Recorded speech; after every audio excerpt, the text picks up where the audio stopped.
श्री कृष्णा श्री कृष्णा श्री कृष्णा श्री कृष्णा। गुरुर्ब्रह्मा गुरुर्विष्णुः गुरुर्देवो महेश्वरः गुरु साक्षात् परब्रह्म तस्मै श्री गुरवे नमः। तस्मै श्री गुरवे नमः। दैवी हेषा गुणमयी मम माया दुरत्यया। मेरी ये जो माया है, भगवान भगवद गीता के 7वें अध्याय में कहते हैं, मेरी ये जो माया है ये 3 गुणों से युक्त है और इसको पार करके जाना बड़ा कठिन है। तो क्या किया जाए? तो उन्होंने बताया है, माम एव ये प्रपद्यन्ते मायाम एताम तरन्तिते। जो मेरी शरण में आते हैं वो इस माया के पार चले जाते हैं। भगवान की शरण में जाना माने क्या? 24 घंटे उनके पैरों पर अपने सर को पटकना। देखो, जब भगवान को शरण जाओ मतलब ये नहीं कि निकम्मे बन के बैठ जाना। अब भगवान को शरण में आ गया, उनकी परेशानी, अपने को क्या? नहीं। देखो, हम जब किसी सिद्धांत को शरण जाते हैं तो सिद्धांत को स्वीकार करके जीवन में उतारते हैं। जैसे हमने अपने आप को ट्रैफिक नियमों के प्रति शरणागत हो गए हैं। माने क्या? जो ट्रैफिक के नियम है उसके अनुसार अपने को रखते हैं। ऐसा रखेंगे तो हमको ठीक रहेगा।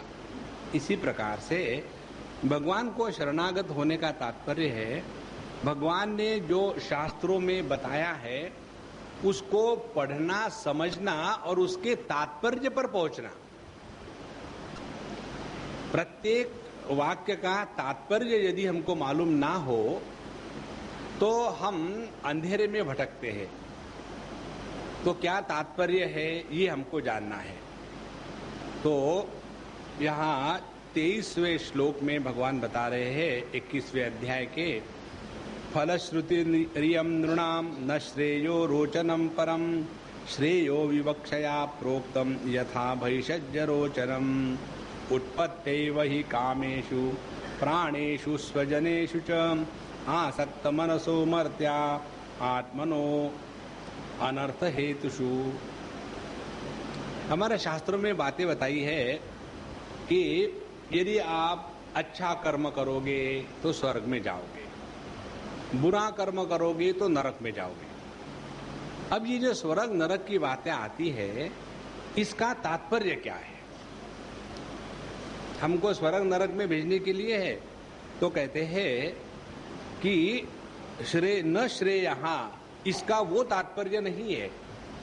फिर तात्पर्य क्या है? ये ऐसा है कि जो व्यक्ति इस जगत के भोगों में इतना फंसा है कि पशुतुल्य जीवन जी रहा है, उसको भोग की ही बात बता करके यहां से निकालेंगे। भोग की बात क्या बताएंगे? देखो, तुम इस दुनिया के जो भोगों में बैठे हो ना,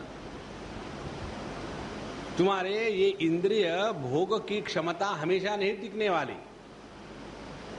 तो फिर हम तुमको ऐसे भोग बताते हैं हम तुमको ऐसे भोग का क्षेत्र बताते हैं कि जहां आप करोड़ों साल तक भोग करते रहो। ना तो आपके इंद्रियों की शक्ति क्षीण होगी, ना तो आपको कोई बिल पे करना पड़ेगा, जितना मर्जी आप भोगो। अच्छा, कहाँ मिलता है ये भोग? यदि आप सत्कर्म करोगे तो स्वर्ग में जाओगे, और स्वर्ग में जाने के लिए ये सब करना पड़ेगा। अच्छा, करेंगे। फिर क्या करना है? पहले इस जगत के भोगों से निवृत्त हो जाओ। देखो, बेवकूफ बनाया ना। इसीलिए यह जो स्वर्ग नरक भोग का आधिक्य, ये सभी की सभी बातें जो है वो स्वर्ग नरक में भेजने के लिए नहीं है। हमारा जो मन इस जगत के भोगों में फंसा है वहां से उपरत कराने के लिए है। देखो कितनी महत्व की बात है। इसीलिए ये जो इस अवस्था में जो बहिर्मुखी मनुष्य है, वो बहिर्मुखी मनुष्य यज्ञ करने के लिए जब बैठेगा तो अपने आप अंतर्मुखी होगा, और धीरे धीरे अंतर्मुखित्व होने के बाद जैसे जैसे वो अपने जीवन को चलाएगा तो उसके मन से भोगों के प्रति जो आसक्ति थी वो कम हो जाएगी, और जहां भोगों के प्रति आसक्ति कम हो गई वो अपने आप स्वर्ग में पहुंच गया। देखो, और ये कैसा है, ये वैसा ही उन्होंने उदाहरण दिया, यथा भैषज्य रोचनम। जैसे किसी को बताओ, देखो आप ये यदि अच्छी पढ़ाई करोगे और यदि तुम्हारी फर्स्ट पोजीशन आई तो हम तुमको क्रिकेट का पूरा सेट दे देंगे, पिताजी ने कह दिया। अब वो बच्चा लगा रहता है और उसकी फर्स्ट पोजीशन आ जाती है और उसको क्रिकेट का सेट मिल गया।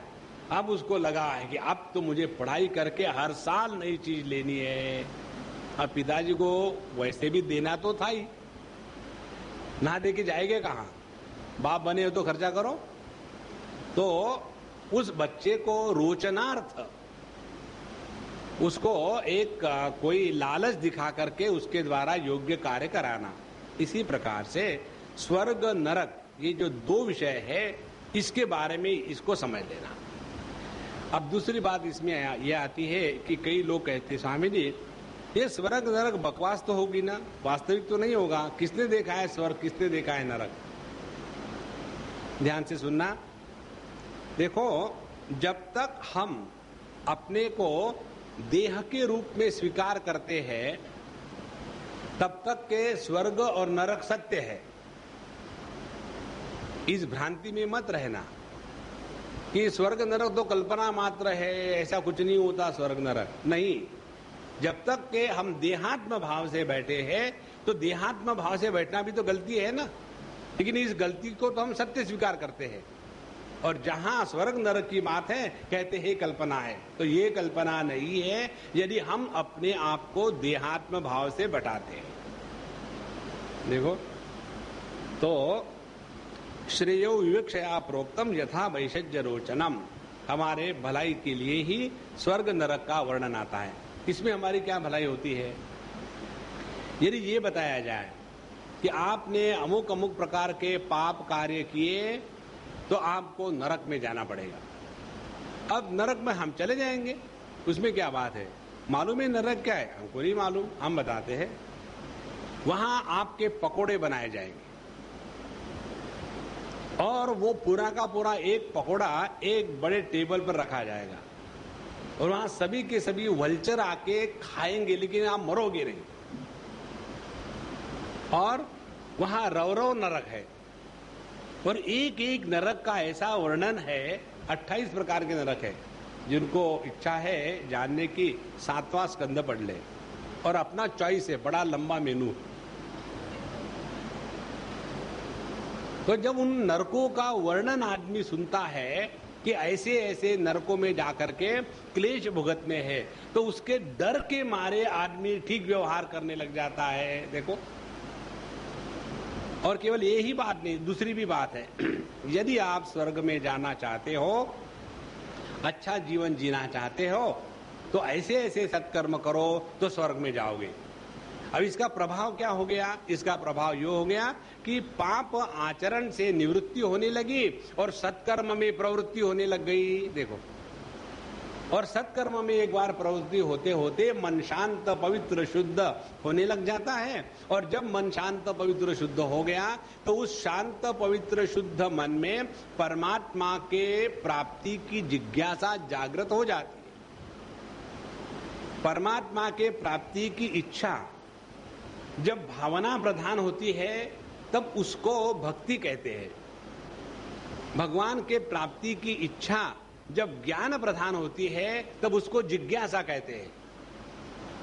बात एक ही है। तो जो व्यक्ति भावना प्रधान है उनके अंतःकरण के शुद्धि का प्रभाव भगवान के प्रति भक्ति बढ़ रही है, और जो व्यक्ति विचार प्रधान है उनके अंतःकरण में भगवान के प्राप्ति का स्वरूप है। भगवान कौन है, क्या है, कैसे है, उनका स्वरूप क्या है, यह जीव क्या है, जगत क्या है, ईश्वर क्या है, इसके बारे में अब विवेचना या जिज्ञासा जागृत हो गई।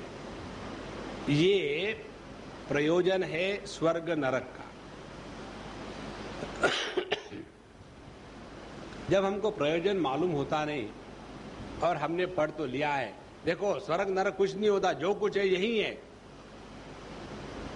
ये विचार एकदम गलत है। इसलिए इसको ठीक से समझ लेना है। आगे बताते हैं, उत्पत्ति वही कामेषु प्राणेषु स्वजनेषु च आसक्त मनसहा मर्त्याः। मर्त्य जितने भी लोग पैदा हुए हैं, अब मनुष्य लोग बचपन से ही उत्पत्तियां एवं पैदाइशी से ही काम में, प्राणों में और अपने रिश्तेदारों में बड़े आसक्त रहते हैं और उस आसक्ति के कारण ही हम जीवन में अनर्थ का आह्वान करते हैं। देखो, जीवन में दुख का कारण बीमारी नहीं, जन्म नहीं, मृत्यु नहीं, केवल आसक्ति है। कैसे? कल हम गए थे किसी के यहाँ, अब उनके यहाँ उनको कैंसर हो गया है। ठीक है, हो गया कैंसर। अब दर्द तो हो ही रहा है, हो रहा है। अब उनका सवाल ये है कि हमसे नहीं देखा जाता, बड़ा कठिन है, क्या कुछ करो, मत देखो। और सवाल ये है, आज तक क्या दुनिया में पहली बार किसी को कैंसर हुआ है? क्या पहली बार कोई बीमार हुआ है? तो बीमारी का मतलब नहीं, कैंसर का मतलब नहीं, हमारा उनके साथ कोई रिश्ता है, इसीलिए दुख हो गया है। इसलिए अपने जीवन को समझ ले कि हमारे जीवन के अनर्थ का हेतु यह आसक्ति मात्र है, और यही आसक्ति काम में लगेगी, और यदि कामना पूर्ण नहीं होगी तो दुख होगा। यही आसक्ति रिश्तेदारों में लगेगी और हमारे इच्छाएं रिश्तेदारों के माध्यम से पूरी नहीं होगी तो दुख होगा। यही आसक्ति जीवन प्रति होगी और वो जीवन यदि हम जैसा चाहे वैसा नहीं चलेगा तो दुख होगा। तो हमारे जीवन के अनर्थ का मूल जो कारण है वो केवल आसक्ति मात्र है, और इसी आसक्ति के कारण हम आत्मोन्नति, अपना उद्धार नहीं कर सकते। सो न तान विदुषः स्वार्थम भ्राम्यतो वृजिनाध्वनि कथम जुंजात पुनस्तेषु तांस्तमो विशतो बुधाः। इसीलिए ऐसे जो लोग हैं जो आसक्त है जगत में, भोगों में, अपने परम पुरुषार्थ को नहीं जानते और स्वर्ग आदि का जो वर्णन मिलता है वो जो का त्यों सत्य है ऐसा विश्वास करके देव योनि में भटकते हैं और फिर वृक्ष आदि घोर योनियों में अंधकार में आके पड़ते हैं। ऐसी अवस्था में कोई भी विद्वान अथवा वेद फिर से उन्हें उन्हीं विषयों में क्यों प्रवृत्त करेगा? कहने का तात्पर्य क्या है? वेदों में, शास्त्रों में स्वर्ग नरक का जो वर्णन है वो स्वर्ग नरक भेजने में नहीं है। यह जो संसार का चक्र चल रहा है, पुनरपि जननम पुनरपि मरणम, उससे निवृत्ति पाने के लिए वर्णन है। इसीलिए वेदों का ये तात्पर्य कभी नहीं हो सकता कि अच्छे कर्म करके स्वर्ग में जाओ और बुरे कर्म करोगे तो नरक में जाओगे, ये तात्पर्य नहीं है। लेकिन जिन लोगों में कर्म का प्राधान्य है, देखो कर्म के प्राधान्य की परेशानी क्या है। जिन लोगों को हमेशा कुछ ना कुछ करना है ऐसे में लगे रहते हैं ना, उनके जीवन में यदि ऐसा समय आए अब उनको कुछ नहीं करना, कारण क्या है? कोई बीमारी हो गई, अब कुछ नहीं कर सकते, तो ऐसे लोग बड़े दुखी रहते हैं। बिना किए मैं कैसे जिंदा रहूं? अब क्या करना क्या है? बहुत कर लिया। हाँ, क्योंकि ये बहुत बड़ी साधना है कि अपने आप को अभी से ट्राई शुरू कर दो। 1 घंटा 15 मिनट 20 मिनट एक स्थान पर बैठ जाओ, कुछ नहीं करना, कुछ नहीं सोचना, कुछ नहीं खाना, अंडरलाइन, बस शांत बैठा, ट्राई करो, देखो कितनी परेशानी होती है।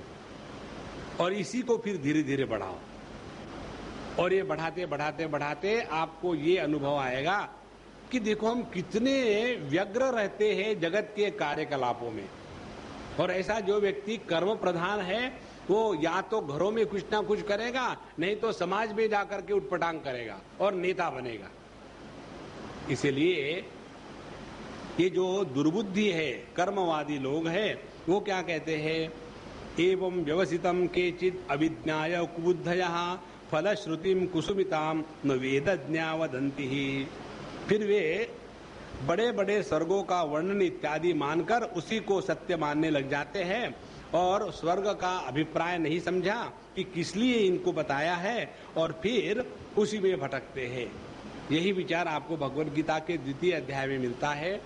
वहां भगवान कहते हैं, यामिमां पुष्पितां वाचम प्रवदन्ति अविपश्चितः वेदवादरता पार्थ नान्यदस्तीति वादिनः कामात्मानः स्वर्गपरा जन्म कर्म की क्रिया प्रधान।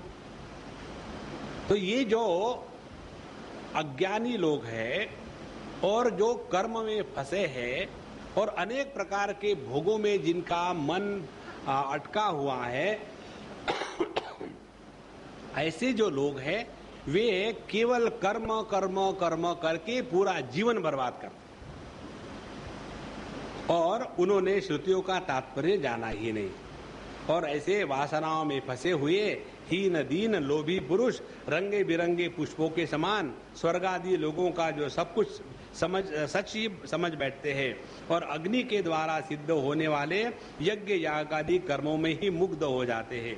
उन्हें अंत में देवलोक पितृलोक की प्राप्ति होती है और दूसरी ओर भटक जाने के कारण अपने निजधाम आत्म पद का पता ही नहीं लगता।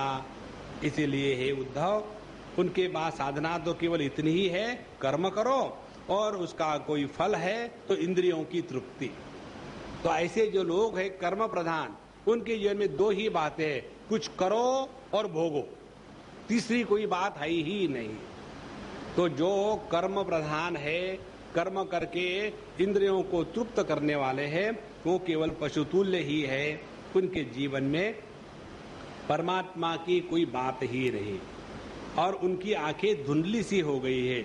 इससे वे यह नहीं जानते कि जिससे इस जगत की उत्पत्ति हुई, जो स्वयं इस जगत के रूप में है, वह परमात्मा मैं ही उनके हृदय में हूँ। और इस प्रकार से उक्त शस्त्रा यशु तृप्तो यथा निहार चक्षुषा, निहार चक्षुषा माने कैटरेक्ट उनको हो गया है, समझते नहीं, देखते नहीं कि शास्त्रों के तत्वों का क्या या शास्त्रों के वाक्यों का क्या प्रयोजन है। और ऐसे जो लोग हैं उन लोगों को समझाने के लिए, अब ध्यान से सुनना, ये बहुत महत्व का विषय है, इन लोगों को समझाने के लिए, उन पर नियंत्रण लाने के लिए शास्त्रों ने बताया है। किन लोगों के लिए क्या बताया है? कई लोग ऐसे हैं कि जिनको रोज नॉनवेज नहीं खाएंगे तो अच्छा नहीं लगता, रोज नॉनवेज खाना ही है। अब ऐसे जो लोग हैं उनके लिए बताते हैं, देखो पहले यज्ञ करो, यज्ञ में पशु की बलि दो और बलि देने के बाद जो बचेगा वो तुम खाओ। तो इसके द्वारा उनको मांस मच्छी खाने की मुभा नहीं दी गई। उनके मन में जो ऐसी चीजों का भोग करने की इच्छा है उस पर नियंत्रण लाने के लिए ये बता दिया है। लेकिन ये न समझने के कारण यदि कोई कहे कि देखो व्यक्ति तो यदि भगवान को मांस का भोग चढ़ा सकता है तो स्वयं क्यों नहीं खा सकता, इस प्रकार से वो अपने ही इच्छा को पूरी करने में लगे रहते हैं। और हिंसा और उसके मांस भक्षण में ही राग हो और उसका त्याग न किया जा सकता हो तो यज्ञ में ही करें, यह परिसंख्या विधि है और स्वाभाविक प्रकृति का संकोच है। संध्या वंदना आदि के समान अपूर्व विधि नहीं है। जैसे रोज संध्या वंदन इत्यादि करना चाहिए, ये नित्य कर्म है, वैसे रोज मांस खाना चाहिए, नित्य कर्म नहीं है। एक हाथ बार कर लिया तो ठीक है। इस प्रकार मेरे परोक्ष अभिप्राय को न जानकर विषय लोलुप पुरुष हिंसा का खिलवाड़ खेलते हैं और दुष्टतावश अपनी इंद्रियों की तृप्ति के लिए वध किए हुए पशुओं के मांस से यज्ञ करके देवता पितर और भूपतियों का यजन करने का ढोंग करते हैं। लेकिन उनकी इच्छा होती है स्वयं ही केवल उसका भोग करे। इसलिए स्वप्नोपमुमं लोकम असंतम श्रवण प्रियम आशिषो हृदय संकल्प्य तजत्यर्थान यथा वणिक रजसत्व तमो निष्ठा रजसत्व तमोजुषः उपासते इंद्रमुख्यान दैवादीन तथैव माम। ये स्वर्ग इत्यादि जो लोक है ये स्वप्न के दृश्य के समान है, अत्यंत असत है और उसमें जो बातें हैं वो बड़ी सुंदर सुंदर लगती है, अच्छी अच्छी लगती है। कैसी? आप चले जाओ किसी पाश्चात्य वृत्ति प्रधान व्यक्ति के पास, तो वो पाश्चात्य जगत के चीजों को इतना सुंदर वर्णन करेगा। वहां के रोड इतने बढ़िया है, वहां की इंफ्रास्ट्रक्चर इतना एक्सेलेंट है, वहां के फोन काम करते हैं और वहां हर चीज इतनी बढ़िया है, इंडिया देखो रे। एक बार मुझे किसी ने कहा था इसी को लेकर के, तो हमने उनको कहा देखो Mahatma ji, if you want good roads get out of India, if you want good hearts come back to India. India is not a land, India is people. Other countries have no people, is only land. अब कब तक पत्थरों से टकराते रहोगे? इसीलिए ये जो सुंदर सुंदर वर्णन आता है स्वर्ग का, ये केवल स्वप्न के दृश्यों के समान है। अब हमारे साथ कितने लोग कहां कहां से आते हैं, बात करते हैं, सबके एक ही धुन लगी रहती है, यहाँ के लोग कितने अच्छे हैं, सबके लिए इनके पास समय है। बाकी देशों में जाके देखो, किसी के लिए किसी के पास कोई समय नहीं होता। तो ये केवल स्वप्न के समान है, असत है और सुनने में बड़ा मीठा लगता है। सकाम पुरुष वहां के भोगों के लिए मन ही मन अनेकों प्रकार के संकल्प करते हैं। जैसे व्यापारी अधिक लाभ की आशा से मूल धन को भी खो बैठते हैं। वे स्वयं रजोगुण, सत्वगुण या तमोगुण में स्थित रहते हैं और उन्हीं प्रकार के देवताओं की उपासना करते हैं और इसी सामग्रियों से उनसे उतने ही परिश्रम से मेरी पूजा नहीं करते। अब ध्यान से सुनना, जगत के कार्यकलापों में रहना, पैसा कमाना, भोग करना, इसमें भी मेहनत बहुत है, ऐसे नहीं कि मेहनत नहीं है। लेकिन यदि यही मेहनत परमात्मा के लिए करेंगे तो जो उपलब्धि होगी वो 1000 गुना ज्यादा होगी। ये बात इन लोगों के समझ में नहीं आती। देखो कितनी सुंदर बात है। ये भगवान नहीं कहते यहाँ कि पैसा कमाना कोई मेहनत नहीं करनी पड़ती है, भोग भोगने के लिए कोई मेहनत नहीं करनी पड़ती है। जब कहाँ का है वो,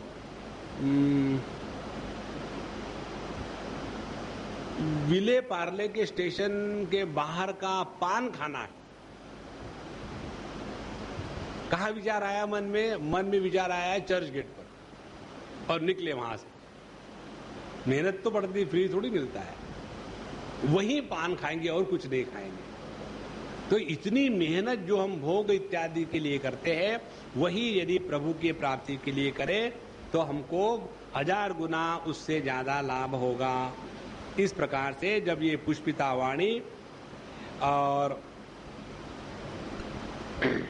इसके द्वारा कहते हैं, इष्टेह देवता यज्ञे ही गत्वा रंस्यामहे दिवी तस्यांति भूयास्म महाशाला महाकुलाः।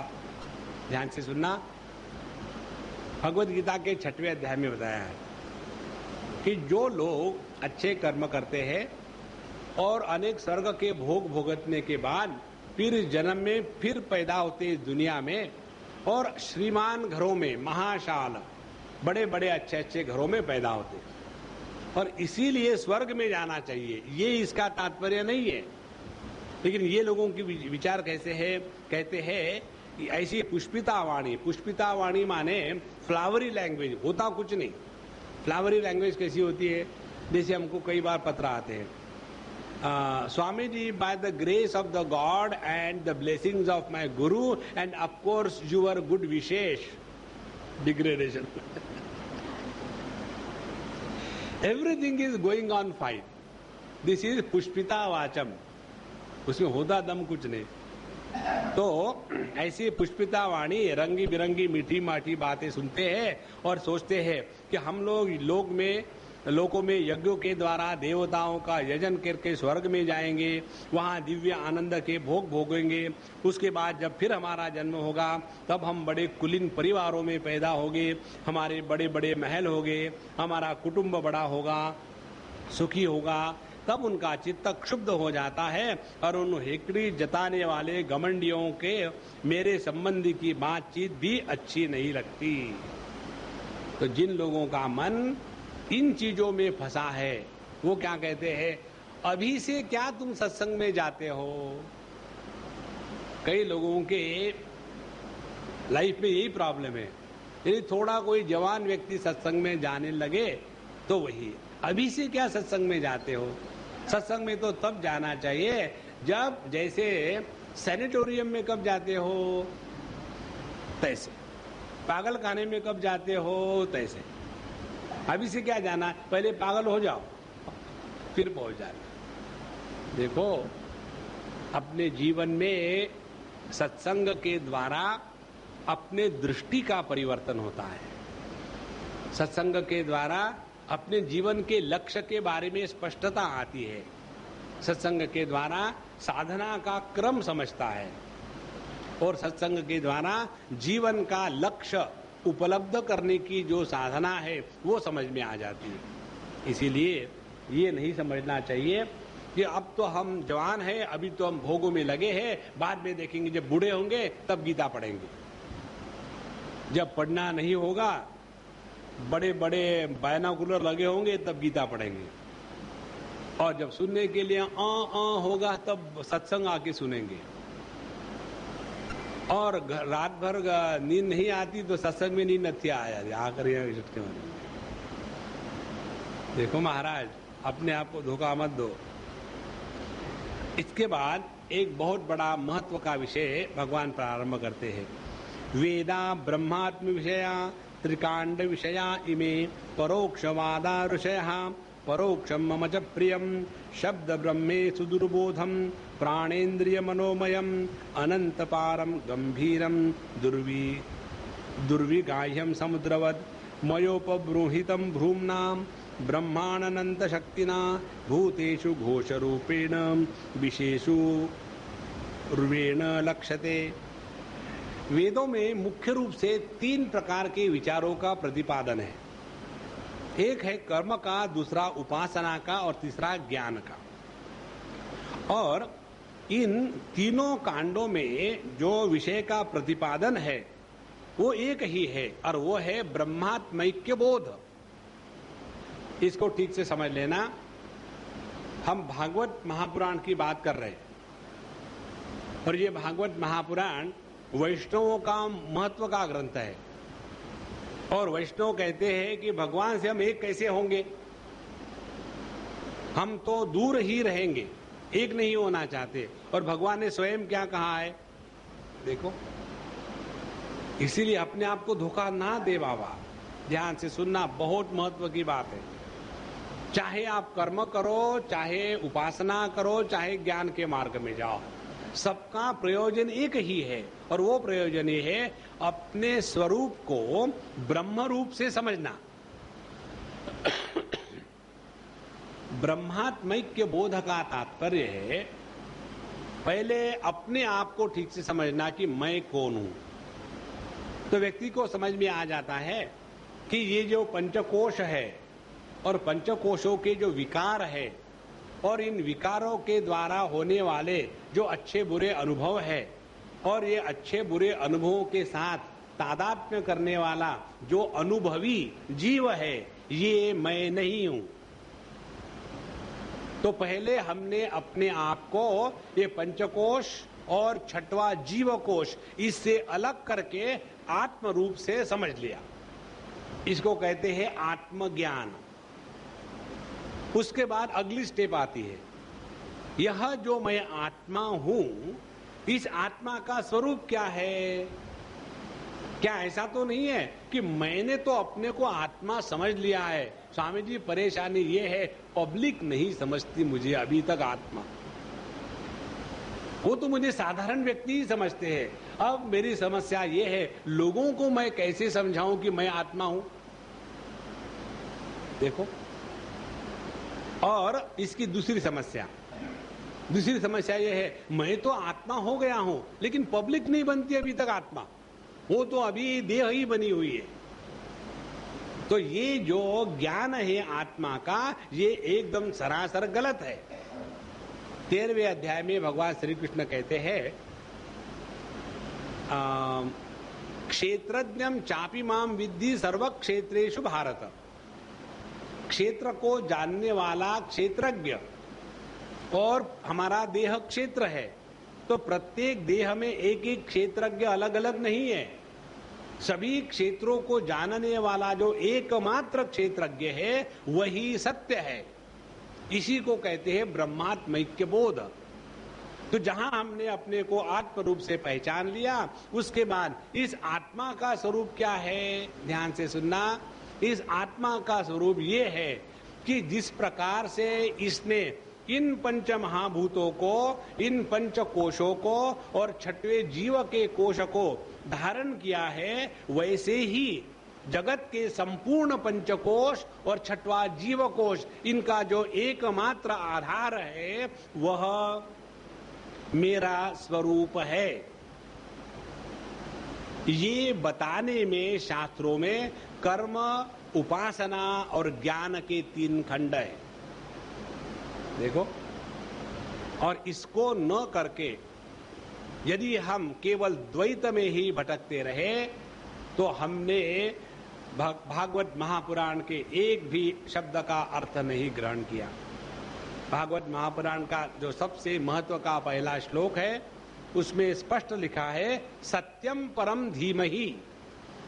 भागवत में कृष्ण का महत्व नहीं है, महत्व सत्य का है, और उसी सत्य को कृष्ण के नाम से संबोधित किया गया है।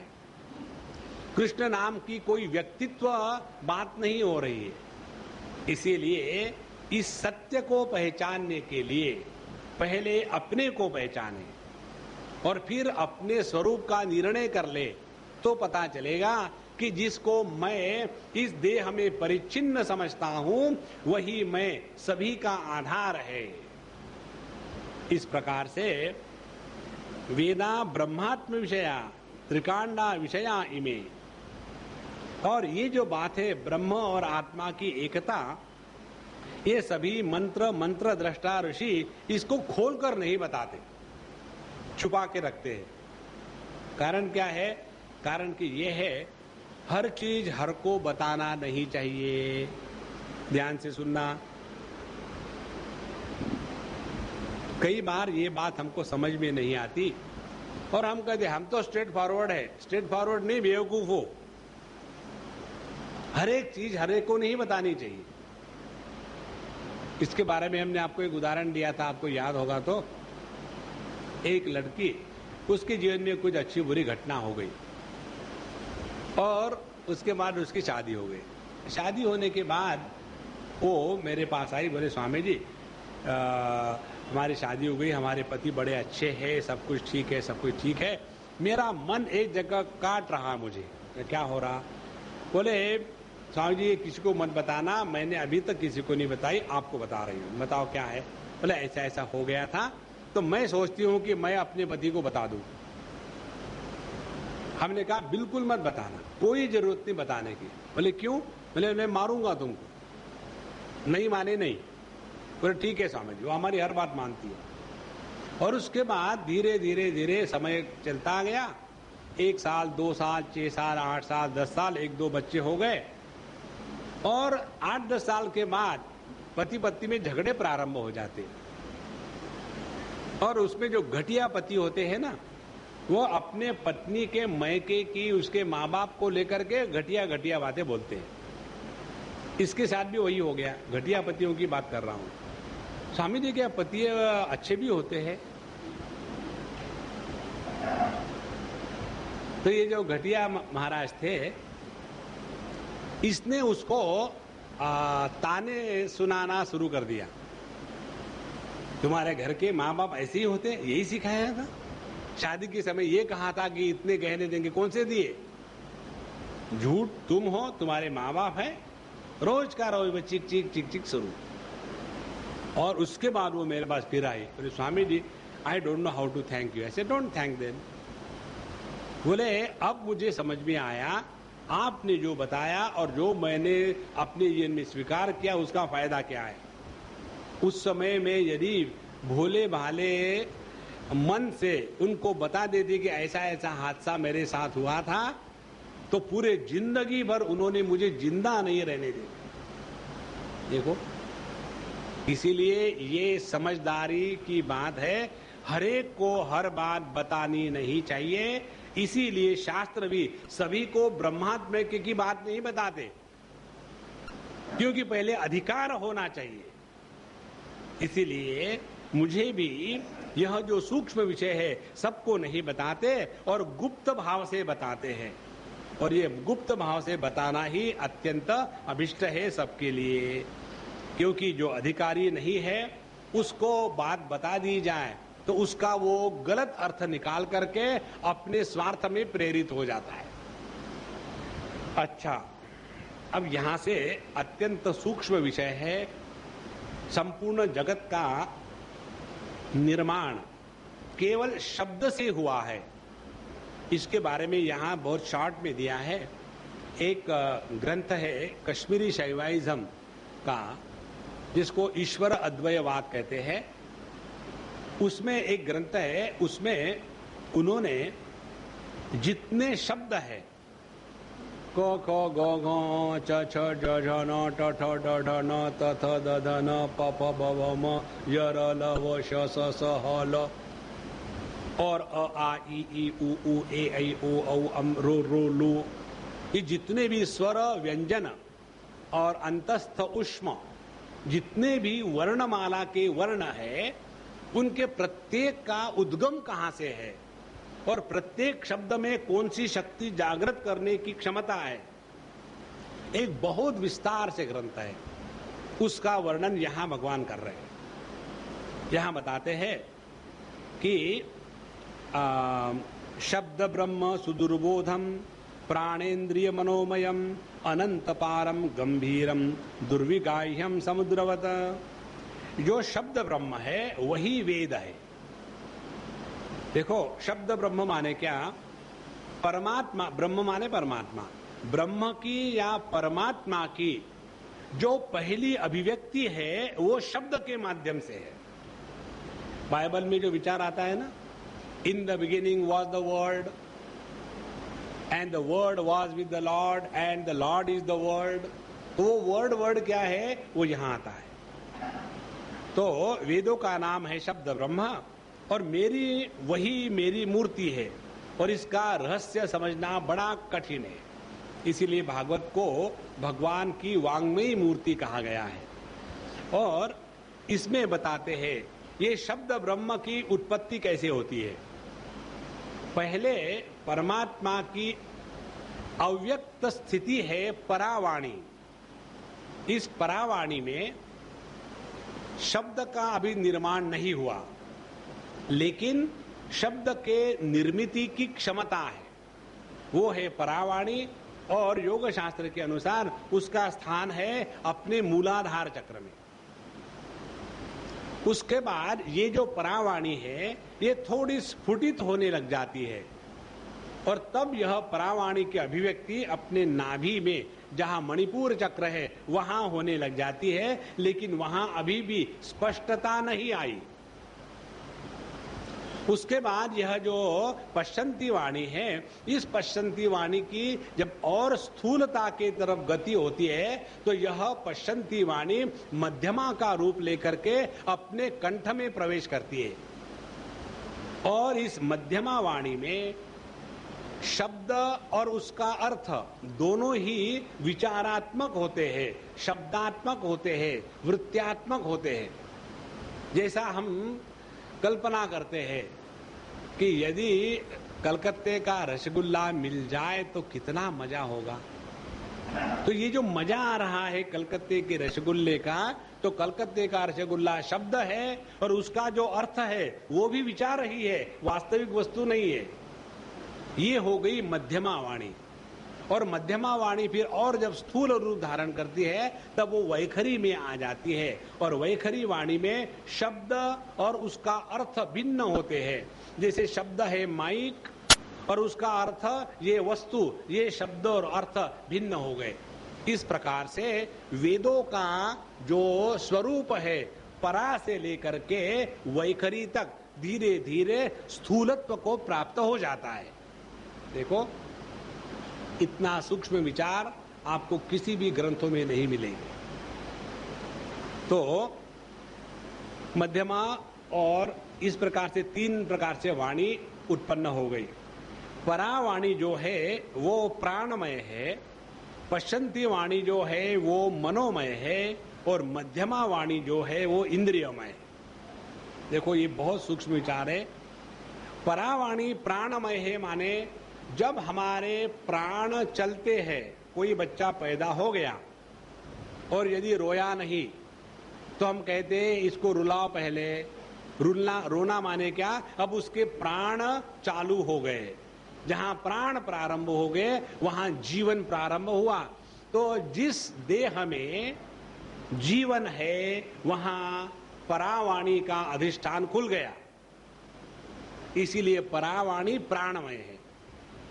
दूसरी बात, जो पश्चंती वाणी है वो मनोमय है। पश्चंती वाणी में शब्द और उसके अर्थ और उसका अलगीकरण अभी प्रारंभ नहीं हुआ, लेकिन उसमें पूर्ण रूप से उसकी पोटेंसी अवेलेबल है। ये हो गई पश्चंती वाणी मनोमय, हमारे नाभि में रहती है। और तीसरी है मध्यमा वाणी, वो इंद्रियमय है। जो हम लोग इंद्रियों की बात करते हैं ना, इंद्रिय का मतलब आंखें, माने ये आंखें दिखी, इसका अर्थ इंद्रिय नहीं है। ये हमको जो दिखती है आंखें, ये इंद्रिय का गोलक है। It is an instrumental eye, instrument of आई।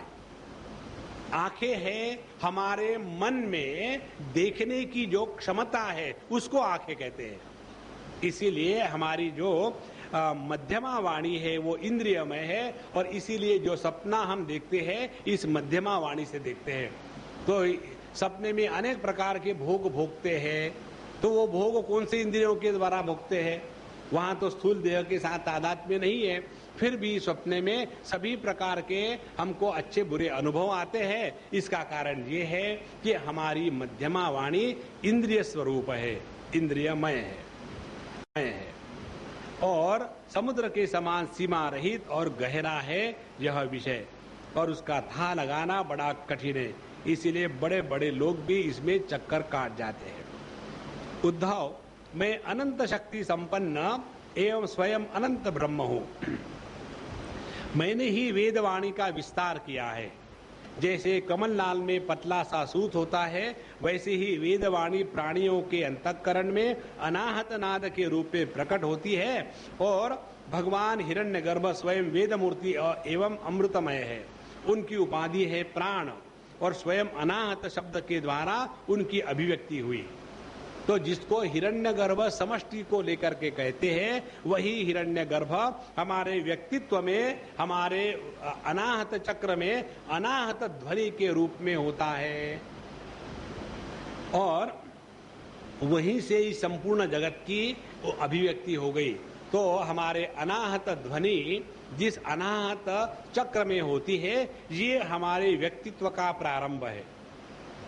और यह जो हमारी अनाहत ध्वनि और अनाहत चक्र में रहने वाला जो जीव है, ये जब सूक्ष्मता से ऊपर बढ़ता है तो अपने स्वरूप में प्राप्त हो जाएगा, और यही जब जड़त्व की ओर जाएगा तो नीचे के 3 चक्रों में फंस करके अपने आप को संसार में लगा देगा।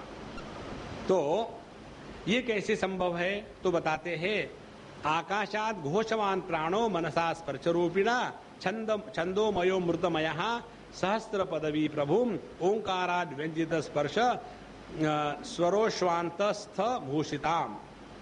और यह जो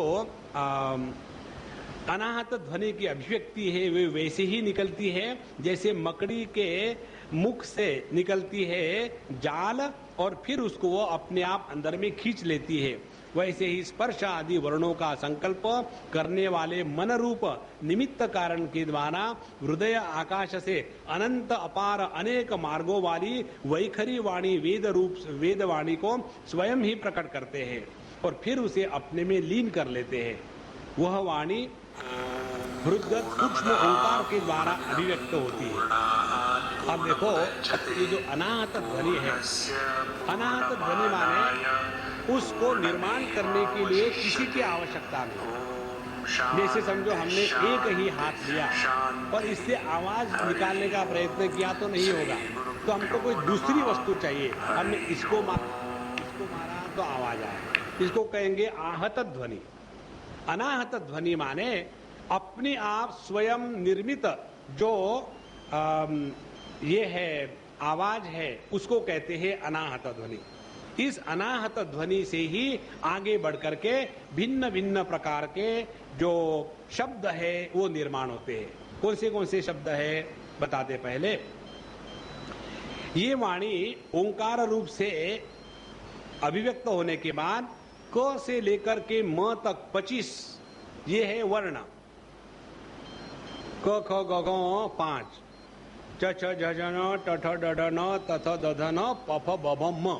तो क से लेकर के म तक के जितने भी शब्द है ये इसी ओंकार की अभिव्यक्ति है।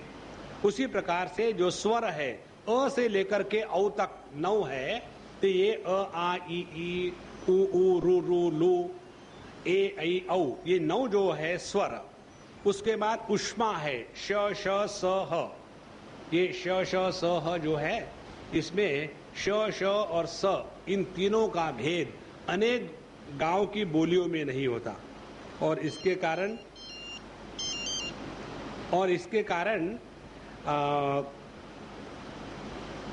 अनेक भाषाओं में शब्दों के भयानक अपभ्रंश हो जाते हैं।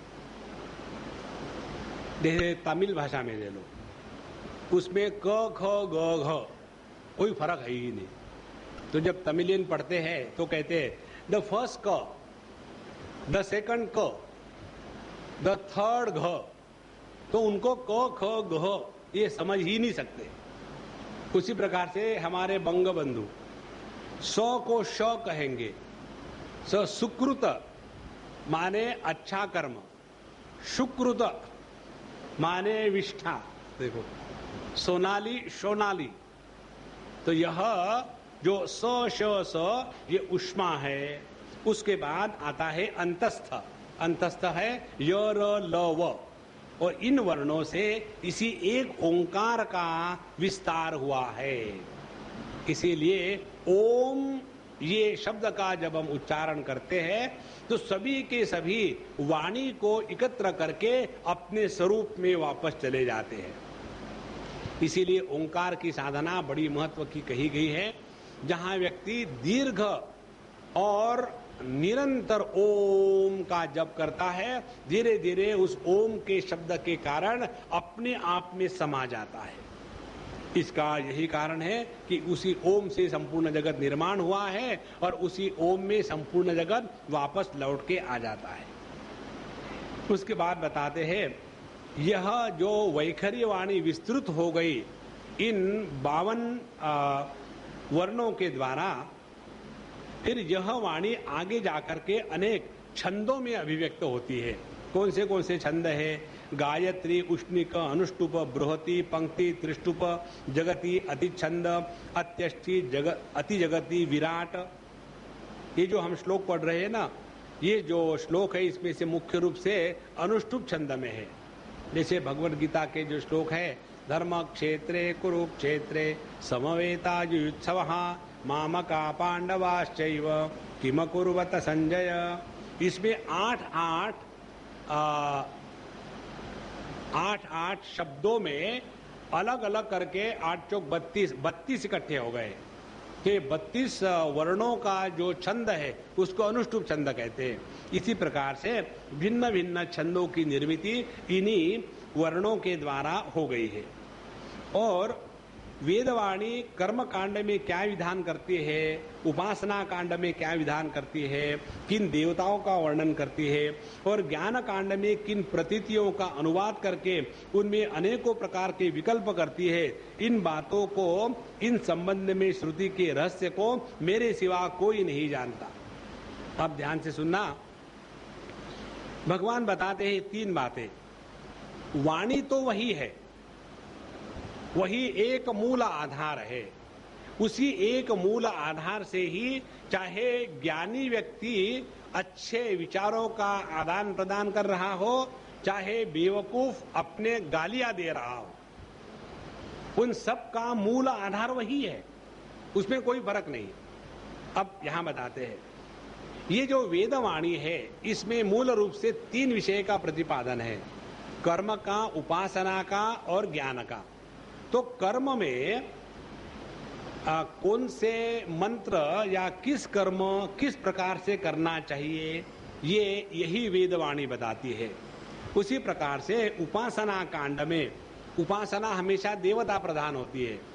सूर्य की उपासना करे या हनुमान जी की उपासना करे या गणेश जी की उपासना करे, तो ये हनुमान जी, सूर्य भगवान इत्यादि, उनके बारे में जितनी बातें हैं वो सभी की सभी वेदों के माध्यम से ही प्रकट हुई।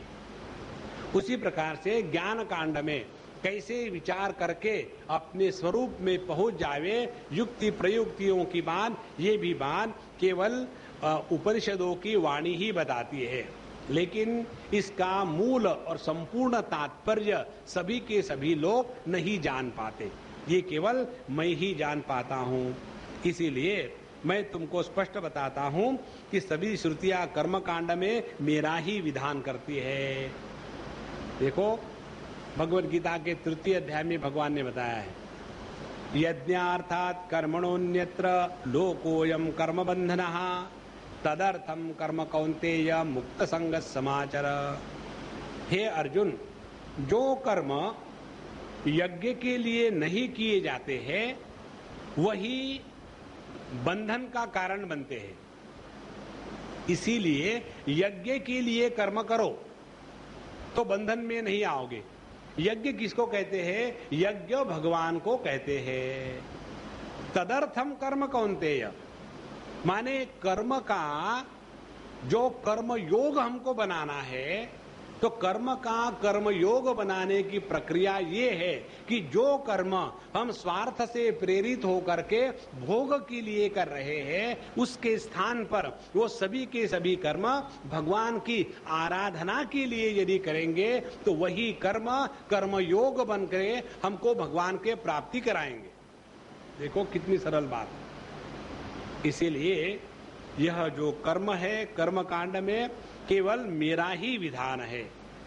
अब देखो, जो व्यक्ति अपने सभी के सभी कर्म भगवान के लिए कर रहा है, उसके जीवन में महात्म्य किसका होगा? कर्म का होगा कि भगवान का होगा? निश्चित भगवान का होगा। इसलिए कर्म कांड का जो विधान है भगवान की प्राप्ति के लिए है, ना कि जगत के भोग उपलब्ध करने के लिए। उसी प्रकार से उपासना कांड में जो उपास्य देवता है उनका जो वर्णन आता है, असल में वो वर्णन मेरा ही है, क्योंकि मैं ही सभी देवताओं के रूप में अभिव्यक्त हो रहा हूं। जैसे भगवान कहते गीता में, जो जो भक्त मेरी जिस जिस प्रकार से उपासना करता है उस मूर्ति में, उस नाम में मैं उसको श्रद्धा प्रदान करता हूं और मैं ही उस नाम रूप का आधार लेकर के उसकी सभी इच्छाओं को पूरा करता हूं। इसीलिए संपूर्ण उपासना कांड में उपास्य देवताओं का वर्णन मेरा ही वर्णन है और ज्ञान कांड में आकाशादि रूप से मुझसे ही अन्य वस्तुओं का आरोप करके उनका निषेध कर देती है। और इसी प्रकार से ज्ञान कांड में क्या है, इसको जरा सूक्ष्मता से समझ लेना। ज्ञान कांड में बताते हैं, हमारा ध्यान जब अधिष्ठान की तरफ ले जाना है तो जो अध्यारोप है वो अध्यारोप है, ये पहले समझना चाहिए। ध्यान से सुनना। हमने जो देखा है वो असत्य है, ये जब समझ में आया तो जिसके आधार पर वो देखा है वो सत्य है, इसको कहते हैं अपवाद।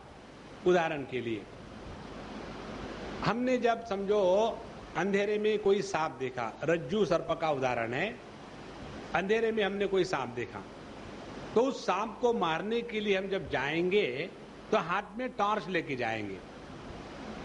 तो टॉर्च से जब देखेंगे तो पता चलेगा कि वो सांप नहीं था, वो रस्सी थी। तो हमने देखा क्या था? देखा था अध्यारोपित सर्प। लेकिन इस अध्यारोपित सर्प का जब हमने योग्य प्रमाणों के द्वारा जब अनुसंधान किया तो पता चला कि सर्प नाम की वस्तु थी ही नहीं, केवल रज्जू ही थी।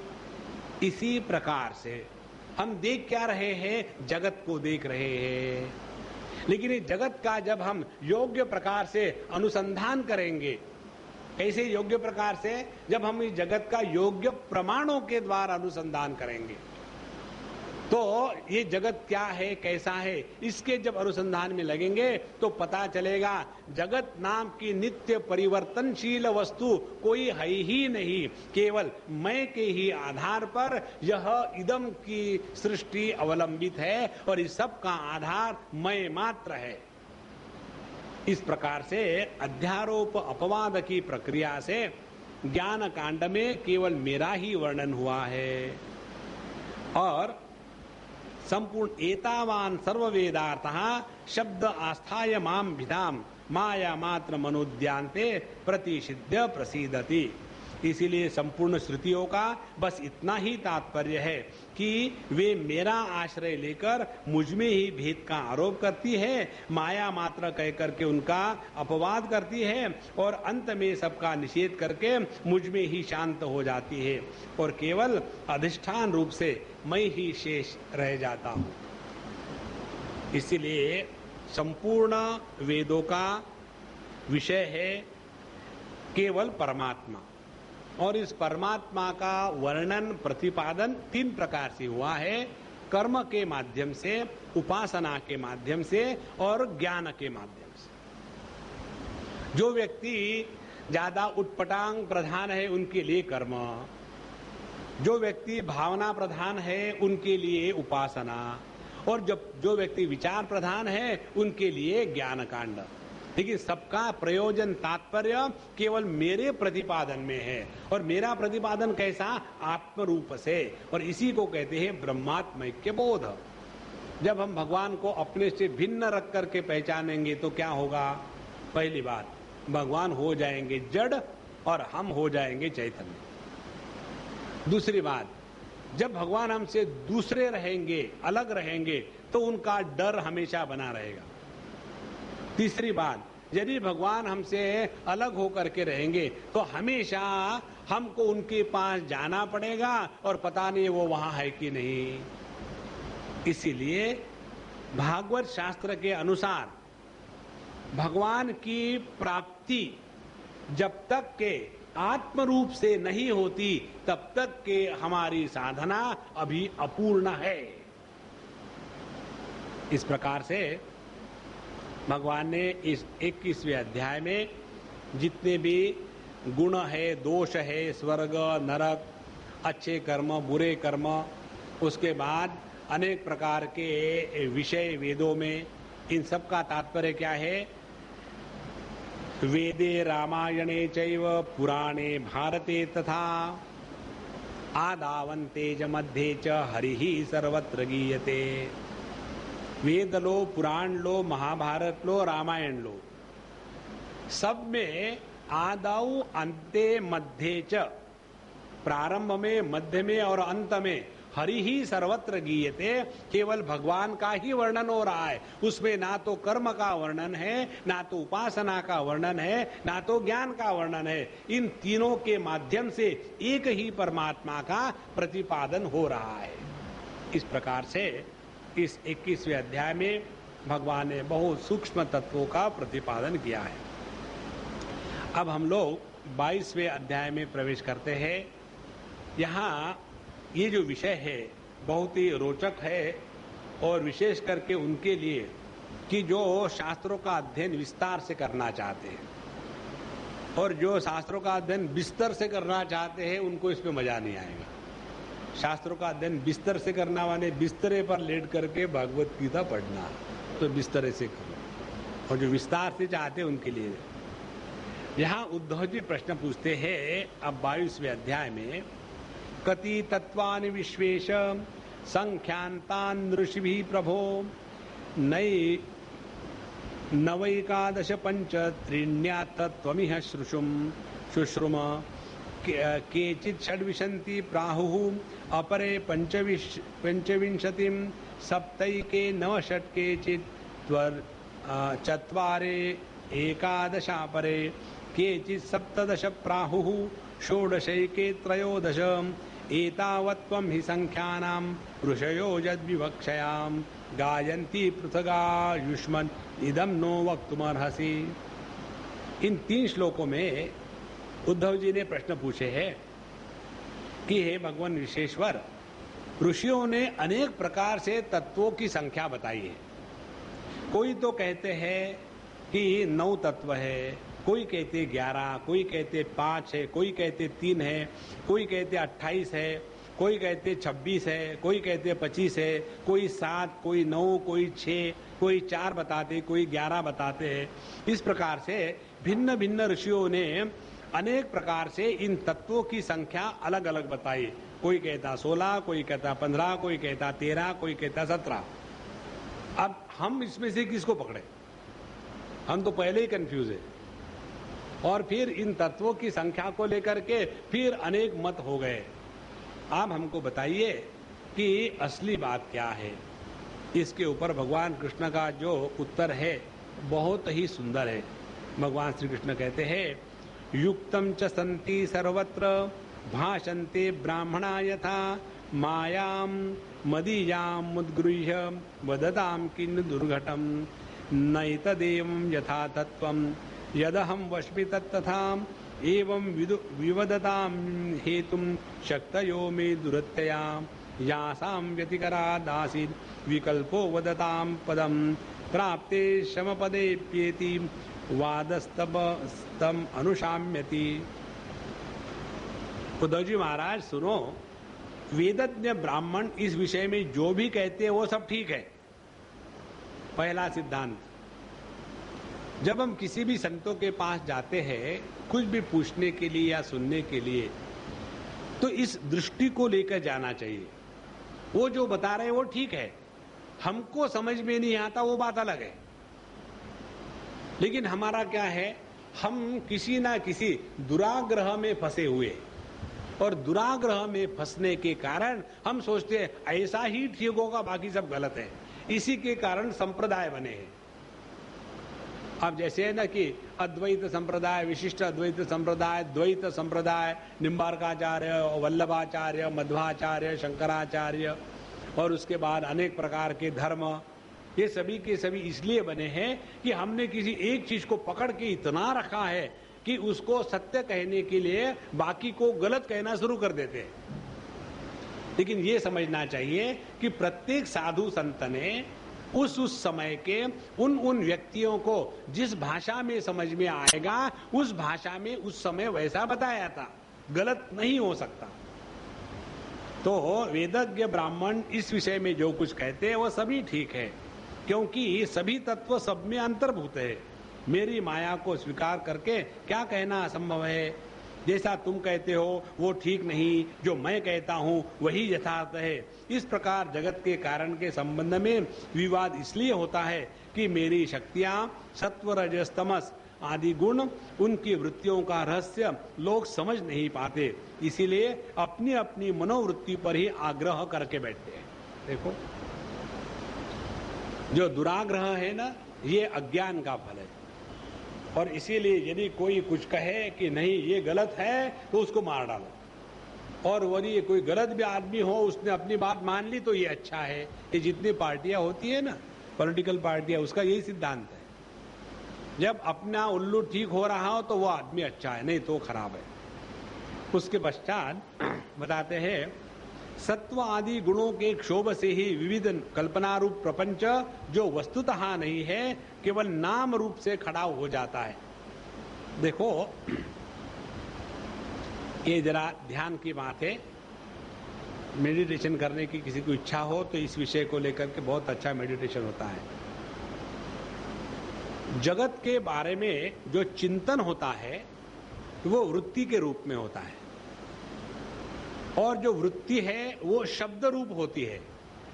जैसे आप शांत बैठे हैं और कहते हैं मन बड़ा भटक रहा, माने क्या हो रहा, विचार करो।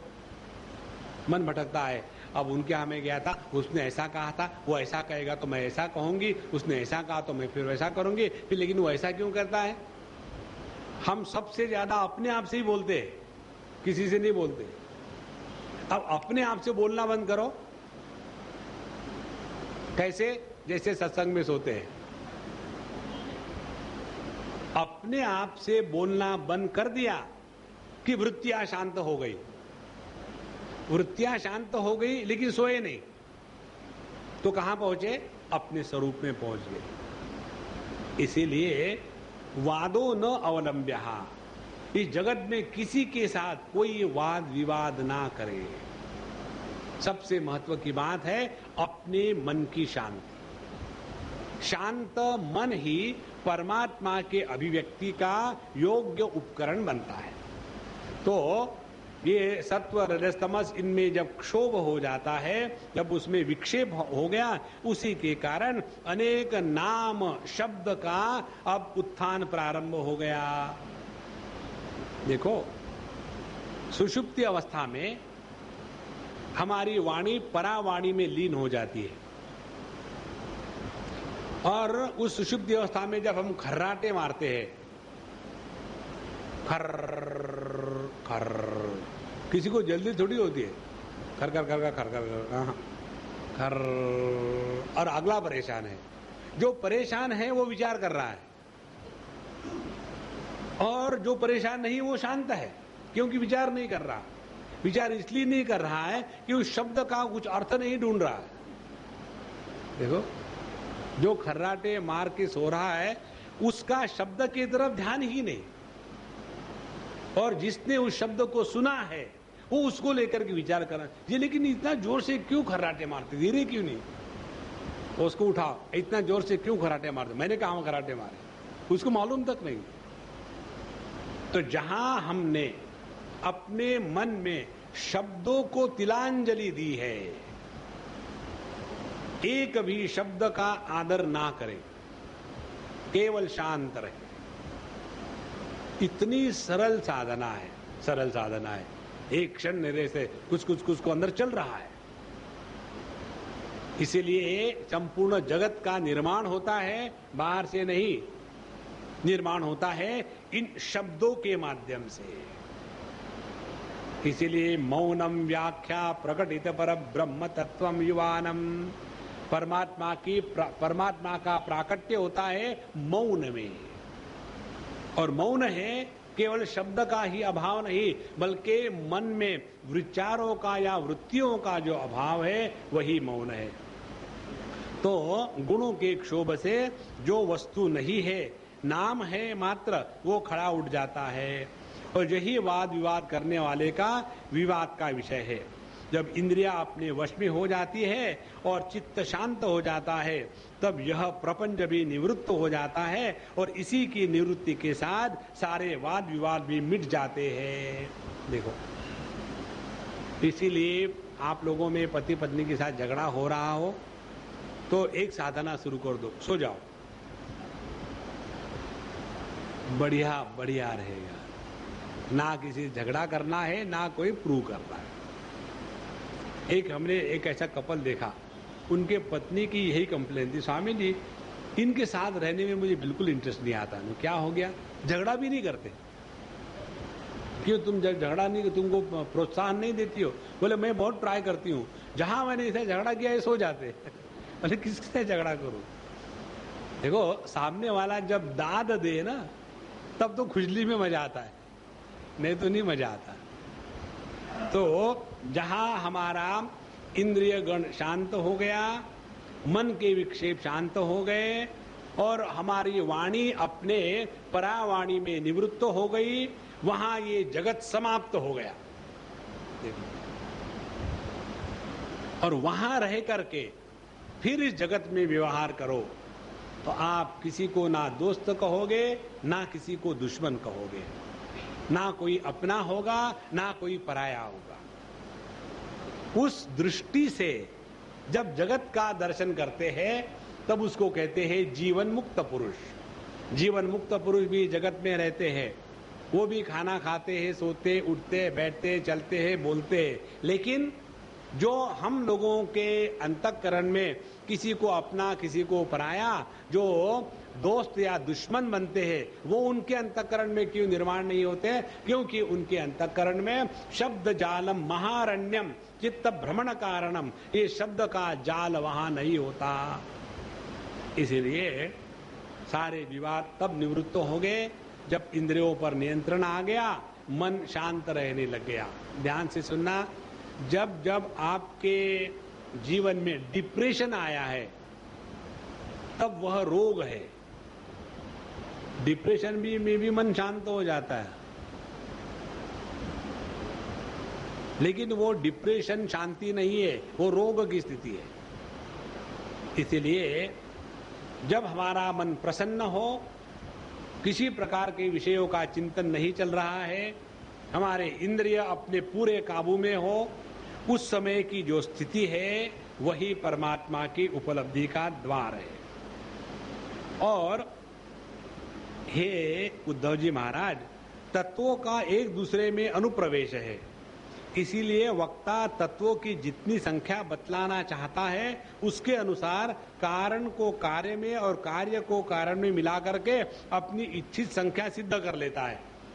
ये तत्वों की संख्या के अनेक नंबर होने का कारण भगवान बताते हैं। कैसे? हमने निर्णय ले लिया है कि तत्वों की संख्या 25 है, अब वो 25 को सिद्ध करने के लिए ये इसका कारण है, ये इसका कार्य है, तो कारण कार्य को अलग क्यों कहे, एक ही कह लो ना, तो 26 से 25 हो गए। यदि हमारा दुराग्रह 26 अंक में है, न्यूमरोलॉजी के लोगों को होता है, तो यदि 26 अंक में है तो क्या कहेंगे कि देखो ये एक है लेकिन कार्य कारण के रूप में अलग अलग है ना, इसीलिए 2 गिनो। इस प्रकार से एक ही बात को अनेक प्रकार से लोग बताते हैं, क्योंकि उनका अपने अपने नंबरों में दुराग्रह है और वैसा वो सिद्ध कर देता है। ऐसा देखा जाता है कि एक ही तत्व में से दूसरे तत्वों का अंतर्भाव हो गया है और इसका कोई बंधन नहीं है कि किसमें अंतर्भाव हो।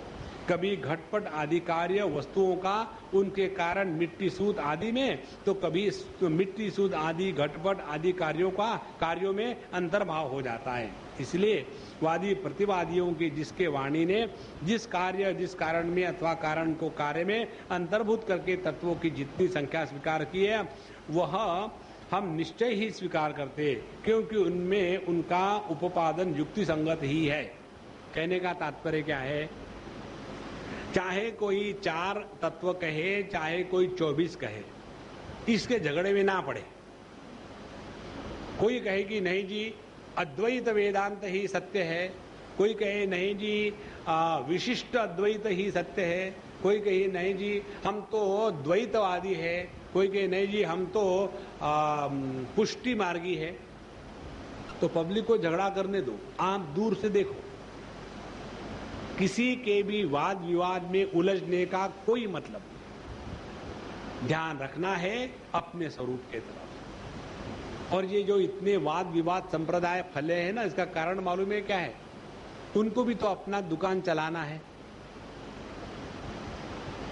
यदि हम आपके मन में डर और ग्लानि निर्माण कर सकते हैं तो आप हमारे गुलाम बन करके रहोगे, और यदि हमने आपके मन से डर और ग्लानि इन दोनों को निकाल दिया है तो आप स्वतंत्र हो जाओगे। फिर हम क्या करेंगे? इसीलिए जितने संप्रदाय वाले वो सभी के सभी अपने फॉलोअर्स के मन में डर और ग्लानि निर्माण करते हैं। मैंने तुमको मंत्र दिया है ना? हाँ दिया है। यदि किसी दूसरे महात्मा के सत्संग में जाओगे, गुरु के प्रति तुमने बहुत बड़ा महापाप किया है। और मालूम है, रामायण में लिखा है तुलसीदास जी ने, भगवान यदि गुस्सा करते हैं तो गुरु आकर के आपको छुड़ा लेगा, लेकिन गुरु यदि गुस्सा करेगा तो भगवान भी आपको नहीं बचा सकता। जाओ, किसी सत्संग में जाना है, मैं देख लूंगा। देखो महाराज, ये दो चीजें इस जगत में सबका सत्यानाश कर रही है। जो व्यक्ति आपके अंतःकरण में डर निर्माण करेगा और ग्लानि निर्माण करेगा, वो आपका दुश्मन नंबर 1 है। गुरु बंधन निर्माण नहीं करता, मोक्ष प्रदान करता है। गुरु मन में ग्लानि निर्माण नहीं करता, हृदय में जो बैठा हुआ कन्हैया है उसको बाहर लाता है। लेकिन यदि हम अपने संप्रदाय के लिए, अपने इंस्टीट्यूशन के लिए, अपने फॉलोअर्स के लिए यदि उन लोगों के मन में ऐसी दुर्भावना निर्माण करें तो उनको भयानक पाप लगेगा। इसलिए बाबा, इसको समझ लेना, हमको इस चक्कर में नहीं पड़ना। सभी ठीक है, जो कहते हैं कि भगवान निर्गुण निराकार है, बिल्कुल जी, ये तो बड़े ज्ञानी है, केवल ज्ञानी है ऐसा कर सकता है। नहीं, वो तो कहते हैं कि भगवान सगुण साकार है, वो तो महाज्ञानी है, सब में भगवान को ही देखते हैं। नहीं, वो तो ऐसे है कि बोले कभी कभी भगवान ज्ञानी है, सगुण साकार, कभी कभी निर्गुण निराकार, वो तो बड़े कॉम्प्रोमाइजिंग वाले हैं, झगड़ा ही नहीं की। देखो, अपने को किसी के साथ झगड़ा नहीं करना है। जितना हम इस तत्व को समझेंगे, ये सब बातें समझ में आएगी। कोई कहे 26 तत्व है, कोई 25 कहे, कोई 22 कहे, कोई 4 कहे, कोई 1 कहे, कोई फर्क नहीं पड़ता। अब इसके बाद भगवान बताते हैं इन भिन्न भिन्न तत्वों की संख्या कैसे कैसी हुई है। जिन लोगों ने 26 संख्या स्वीकार की है, वे ऐसा कहते हैं कि जीव अनादि काल से अविद्या से ग्रस्त हो रहा है, स्वयं अपने आप को नहीं जानता, उसे आत्मज्ञान कराने के लिए किसी अन्य सर्वज्ञ की आवश्यकता है। इसलिए प्रकृति के कार्य कारण रूप 24 तत्व, 25वां जीव माने पुरुष और 26वां ईश्वर, ऐसा सब मिलाकर के 26 तत्व वो कह देते हैं। 25 तत्व मानने वाले कहते हैं कि देखो, इस शरीर में जीव और ईश्वर में अणुमात्र का भी भेद नहीं है। ध्यान से सुनना, उपनिषद में आता है, द्वा सुपर्णा सयुजा सखाया समानम वृक्षम परिशस्व जाते। एक ही वृक्ष के डाली पर 2 पक्षी बैठे हैं, वो लेकिन ऐसे एक दूसरे से मिले हुए हैं कि उनको अलग कहना कठिन है। ऐसा जो कहते हैं वो कहते हैं तत्व केवल 25 से 26 नहीं है। अब इसमें भी सत्य है। कैसे? इस संपूर्ण जीवन का जो अंदर से नियमन हो रहा है, जिसके द्वारा हो रहा है, वो अंतर्यामी ईश्वर है। और वही अंतर्यामी ईश्वर जब एक देह के आकार के साथ तादात्म्य कर लेता है तो जीव के जैसे बेवकूफी का व्यवहार करता है। और वही अंतर्यामी ईश्वर ने जब देह के आकार का त्याग कर दिया है सुषुप्ति अवस्था में, तो वही ईश्वर के जैसे आनंद का अनुभव करता है। तो जीव ईश्वर में भेद कहां है? बिल्कुल ठीक है जी, इसीलिए 25 तत्व है, 26 नहीं। 26 वाले कहेंगे जीव और ईश्वर, ये तुम 2 शब्दों का प्रयोग कर रहे हो ना? हाँ, कर रहे। यदि एक ही वस्तु तो 2 क्यों कह रहे हो? हाँ, ये भी ठीक है। फिर क्या है? 26 है, जब 26 है क्या फर्क पड़ता है? कोई 26 कहे, कोई 25 कहे, हम तो बेवकूफी, कोई फर्क नहीं। अच्छा महाराज, तो 25 तत्व मानने वाले कहते हैं जीव ईश्वर अणुमात्र भी भेद नहीं है, उनमें भेद की केवल कल्पना ही है, वो व्यर्थ है। रही ज्ञान की बात, सो तो सात्वात्मिका प्रकृति का गुण है। तीनों गुणों की साम्यावस्था ही प्रकृति है, इसीलिए सत्व रज तम इत्यादि गुण आत्मा के ने प्रकृति की है।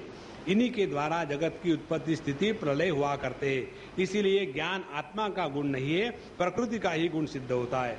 इस प्रसंग में सत्व गुण ज्ञान है, रजोगुण कर्म है, तमोगुण अज्ञान है और गुणों में क्षोभ उत्पन्न करने वाला ईश्वर ही काल है। सूत्र अर्थात महत्त्व ही स्वभाव है। इसलिए 25 और 26 तत्वों की गणना दोनों प्रकार से ठीक है, ये कोई गलत नहीं। और आगे कहते हैं उद्धव जी को कि यदि 3 गुणों को प्रकृति से अलग मान लिया जाए, जैसा कि उनकी उत्पत्ति प्रलय को देखते हुए मानना चाहिए, तो तत्वों की संख्या स्वयं ही 28 हो जाती है। पुरुष, प्रकृति, महत्त्व, अहंकार, आकाश, वायु, तेज, जल, पृथ्वी, ये 9 तत्व मैंने पहले बता दिए। उसके बाद श्रोत्र, त्वचा, चक्षु, नासिका, रसना, ये 5 ज्ञानेंद्रिय, वाक्, पाणि, पाद, पायु, उपस्थ, ये 5 कर्मेंद्रिय, मन जो कर्मेंद्रिय और ज्ञानेंद्रिय दोनों ही है। इस प्रकार कुल मिलाकर के 11 इंद्रिय, शब्द, स्पर्श, रूप, रस, गंध, ये ज्ञानेंद्रियों के 5 विषय। इस प्रकार 3, 9, 11 और 5 सब मिलाकर के 28 तत्व हो जाते हैं। कर्मेंद्रियों के द्वारा होने वाले 5 कर्म, चलना, बोलना, मल त्यागना, पेशाब करना, काम करना, इनके द्वारा तत्वों की संख्या नहीं बढ़ती। इन्हें कर्मेंद्रिय रूप में ही मानना चाहिए। सृष्टि के आरंभ में कार्य, 11 इंद्रिय और पंचभूत, कारण, महत्त्व इत्यादि के रूप में प्रकृति रहती थी। वही सत्व, रज और तमोगुण की सहायता से जगत की स्थिति, उत्पत्ति, संहार संबंधी अवस्थाएं धारण करती है। अव्यक्त पुरुष जो प्रकृति और उसकी अवस्थाओं का केवल साक्षी मात्र बना है। महत्त्व आदि कारण धातुएं विकार को प्राप्त होते हैं। पुरुष के ईक्षण से शक्ति प्राप्त करके परस्पर मिल जाते हैं और प्रकृति का आश्रय लेकर के उसी के बल से ब्रह्मांड की सृष्टि करते हैं। इस प्रकार से जो लोग तत्व की संख्या 7 स्वीकार करते हैं, उनके विचार से ये पंचमहाभूत और छठा जीव और 7वां परमात्मा हो गए 7 तत्व। जो जीव, जो साक्षी जीव और साक्ष्य जगत दोनों का अधिष्ठान है, ये ही तत्व है। देह, इंद्रिय, प्राणादि की उत्पत्ति से ही पंचभूतों से हुई है। जो लोग केवल 6 तत्व मानते हैं, वे कहते हैं पंचमहाभूत और परमात्मा, यही 6 है। और वह परमात्मा अपने बनाए हुए पंचभूतों से युक्त होकर के सृष्टि की उत्पत्ति करता है, जीव रूप में प्रवेश करता है। जो लोग कारण के रूप में 4 तत्व स्वीकार करते हैं, वे कहते हैं आत्मा से तेज, जल, पृथ्वी की उत्पत्ति हुई और जगत में जितने पदार्थ हैं उसी से उत्पन्न हुए और वे सभी कार्यों इन्हीं में समावेश कर लेते हैं। इस प्रकार से जो लोग 17 कहते हैं तत्व, वे कहते हैं पंचमहाभूत, पंच तन्मात्राएं, पंच ज्ञानेंद्रिया हो गई 15 और मन और आत्मा हो गए 17। जो 16 तत्व कहते हैं उनकी गणना इसी प्रकार से है। वे केवल इतना ही अंतर कहते हैं कि आत्मा में मन का समावेश कर लेते हैं और इसी से तत्व संख्या 16 हो जाती है। और जो लोग 13 तत्व मानते हैं, वे कहते हैं आकाश आदि पंचमहाभूत, श्रोत्रादि 5 ज्ञानेंद्रिया हो गए 10, मन 1, 11, जीवात्मा 1, 12 और परमात्मा, ये 13 तत्व हो गए। 11 संख्या मानने वाले पंचमहाभूत, 5 ज्ञानेंद्रिया और इसके अतिरिक्त आत्मा स्वीकार करते हैं। जो लोग 9 तत्व मानते हैं, वे पंचमहाभूत 5 हो गए, मन, बुद्धि, अहंकार 8 और 9वां पुरुष जीव, इसको 9 कहते हैं। इस प्रकार से ऋषि मुनियों ने भिन्न भिन्न प्रकार से तत्वों की भिन्न भिन्न संख्या बताई है और सब ठीक ही है। इन सब का जो तात्पर्य है एक ही है कि हम इसके द्वारा अपने मन को तत्व में लगावे। तो तत्व का चिंतन करने के लिए तत्वों की संख्या का वर्णन भिन्न भिन्न ऋषियों ने भिन्न भिन्न प्रकार से किया है। इसका इतना ही महत्व है, उसमें उलझ करके झगड़ा करने की कोई बात नहीं। कोई कहता 26 है तो मान लो, कोई कहता 25 है तो मान लो, कोई कहता कुछ है ही नहीं तो भी मान लो, आप तो हो ना, बस उसी में मस्त रहो। वादो न अवलंब्यः। जो भगवान को प्राप्त करना चाहते हैं उनके लिए एक ही उपदेश नारद जी ने दिया है, किसी के साथ उलझो मत, किसी के साथ झगड़े में मत पड़ो। हमको किसी को कुछ सिद्ध करके दिखाना नहीं है, हमको किसी को कुछ बताना नहीं है। ओम पूर्णमदः पूर्णमिदं पूर्णात् पूर्णमुदच्यते पूर्णस्य पूर्णमादाय पूर्णमेवावशिष्यते। ओम शांति शांति शांति। हरि ओम। श्री गुरुभ्यो नमः। हरि ओम।